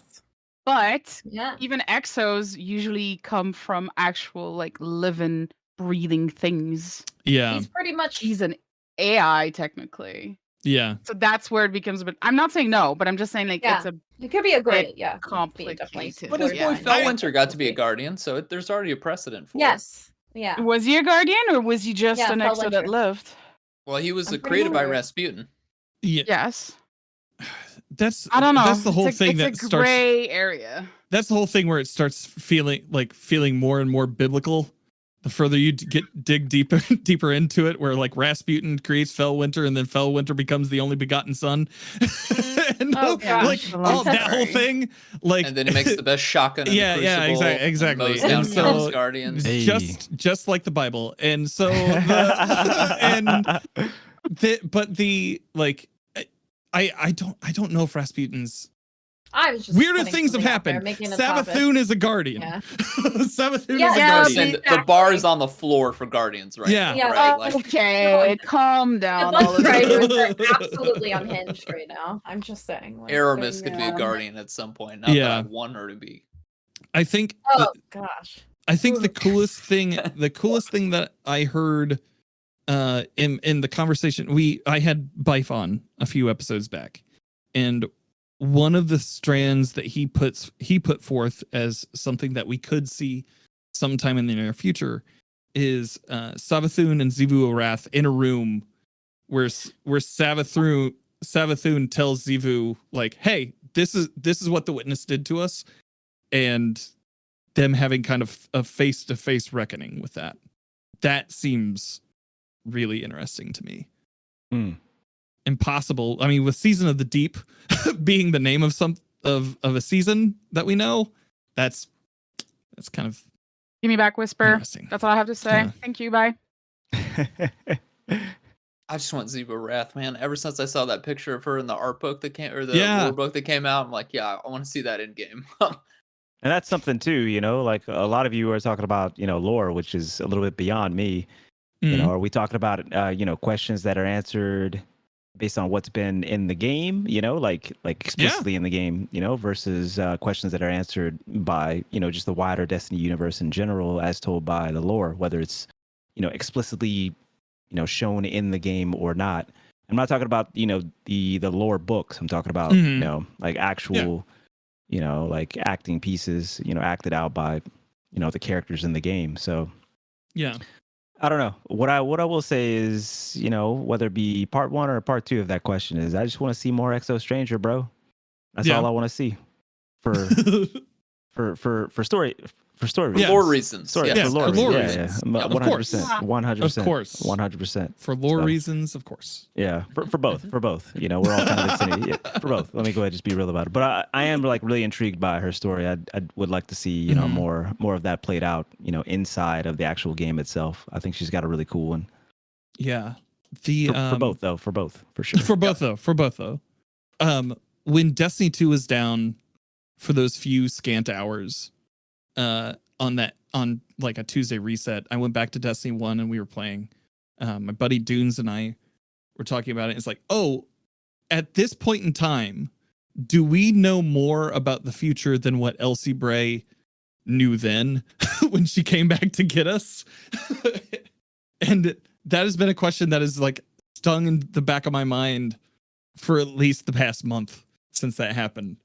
I'm excited to see if we find ourselves like back to the futuring at some point and crossing paths with ourselves. Hey, I love it. I dig it. I love time travel stories, so I'm into it. Heck yeah. All right. Gray Fox is here, so we'll have him ask his question, and then Steph, you can derail it. Thank you. It's already All due. So with Lightfall being, of course, next week, and that downtime, what are you guys going to do for 24 hours without Destiny? This is I a know good what I'm question. doing. It's a good question. I'm gonna go touch some grass.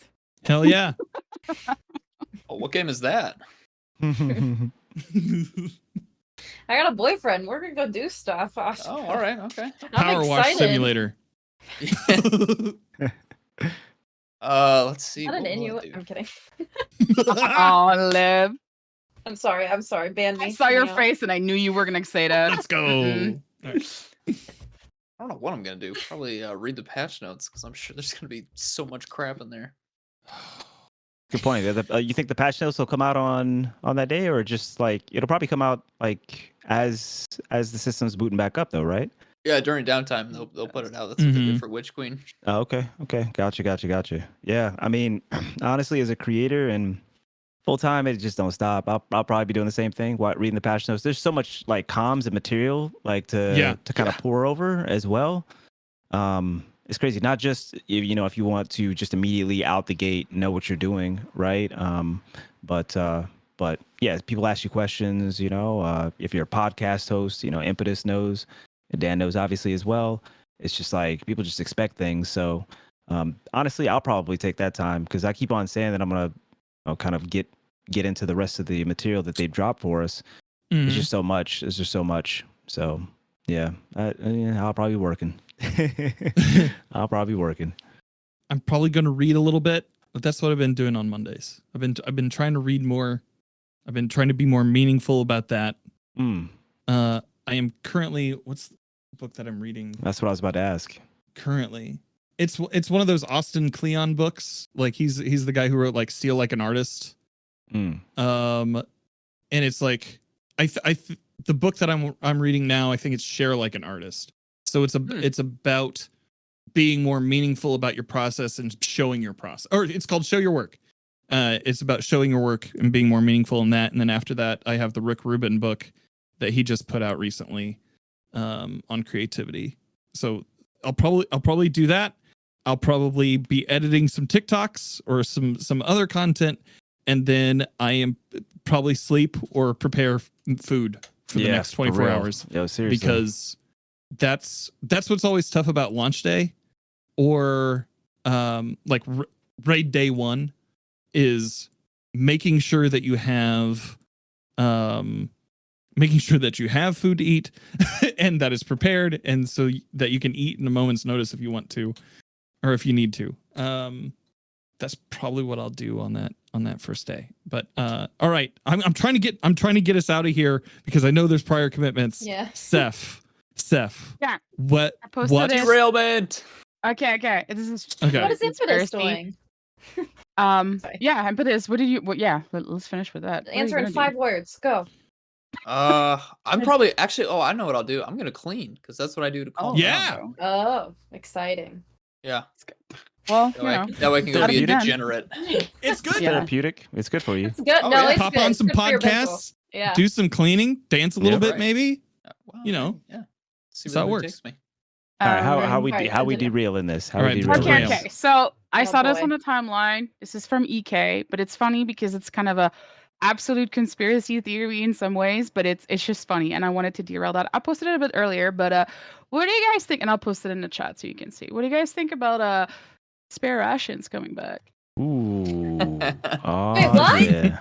Oh. I wondered Oh, if this would yeah. come up. Mommy? I Sorry. wanted it because Really? it is. Well, that's okay, so this is a excited. screen cap from I think it's the Dev Insights that was posted earlier today. Yep, that's correct. It's Yep. it's real. And it would make no sense, technically. I mean, maybe it's Bungie trolling us, which fair. Hey, go for it, Bungie. Mhm. But it also kind of makes sense for them to be like, oh yeah, we're gonna sneak that in and see who notices. But that is a spare ration. That ladies is and the spare gentlemen. rations. Yep. I In posted about it this the- morning. I love spare rations. I'm trying to remember Yep. what it was. I'm In the excited. Pretty old Lightfall armor set? trailer. Yeah, for sure. In the Lightfall trailer, it was actually seen. That they Oh, showed yeah? during I the didn't original see world that. premiere. I remember seeing a screenshot of it. So it showed up a few times. Yeah, I think the Gambit set's coming back. I mean that would make sense. This was an ornament anyway, crispy chicken, if I remember correctly. So yes, it's an armor set, but it's an ornament set, I think. I could be wrong though. Or was it Trust? Maybe it was Trust that was in the. Hold on, I might be getting my hand cannons. Maybe. Oh, watch I it. mean, this one right here is both would definitely be not Trust. interesting. Yeah, this Yeah. one right here is But, definitely Maybe it was not Trust that though. was in the world trailer then. That would make Look. more Okay. sense because that would make more sense. Watch it be a But, This is reskin. kind of a novelty. Oh, Watch come it- on watch now. it- Nah, there's no way. Watch I it don't be think so. reskin. I don't think so. Yeah, I mean, think it would be it's neat, pretty likely but- at this point. It probably is. Yeah. I Pretty likely. mean, People this mess. is my derailing because I'm like, interesting to see that possibly coming Well, that back. was news to me, so cool. Thanks. You're welcome.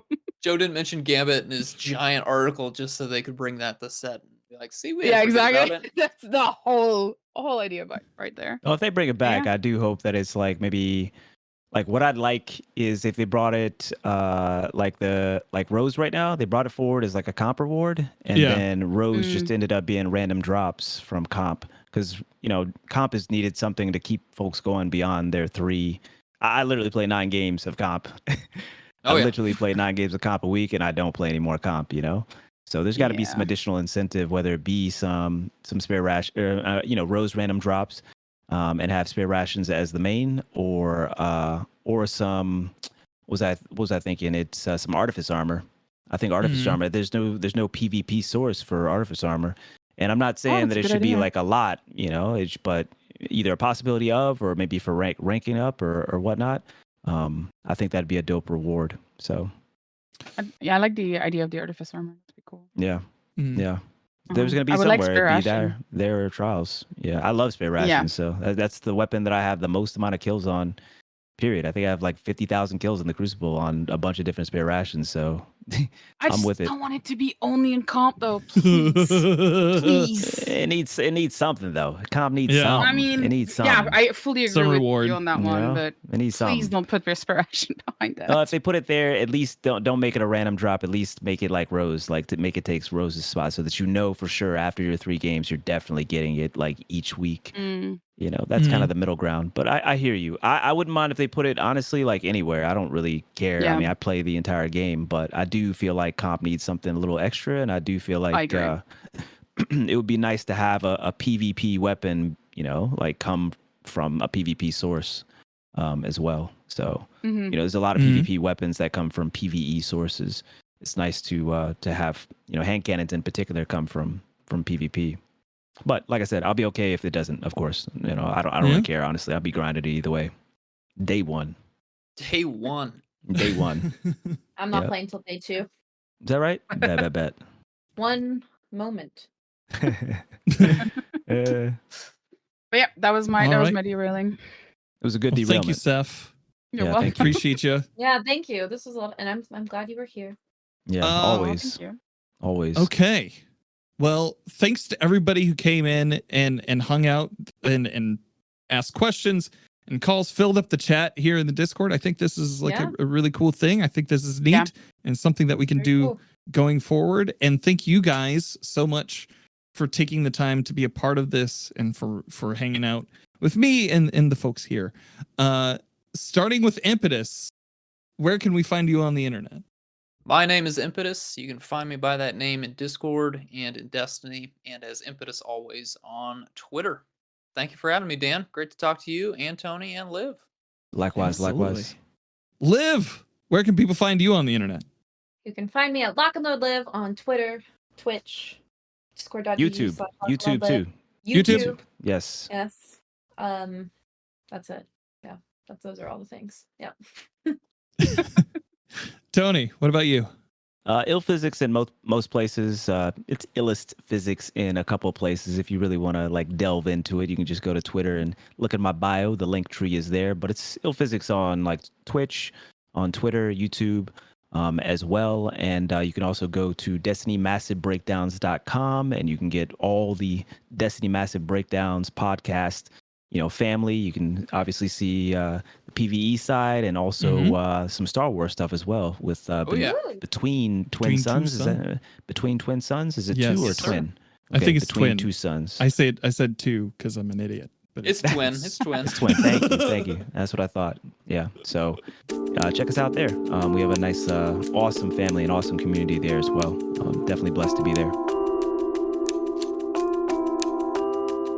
My name's Danfinity. You can find me on Twitter, Instagram, and the TikTok at Danfinity, where the I's are L's. You can find me on Twitch 3 days a week, playing that Lightfall, twitch.tv/Danfinity. If you'd like to support the show, you can rate and review on your podcast platform of choice. Remember, anything you say helps us in the algorithm. If you'd like to give $3 a month to help keep the lights on here, head on over to coffee.com/Danfinity. That is ko-fi.com/Danfinity. All the links are in the notes for the show. Thank you so much for listening, and I hope you find what you're grinding for.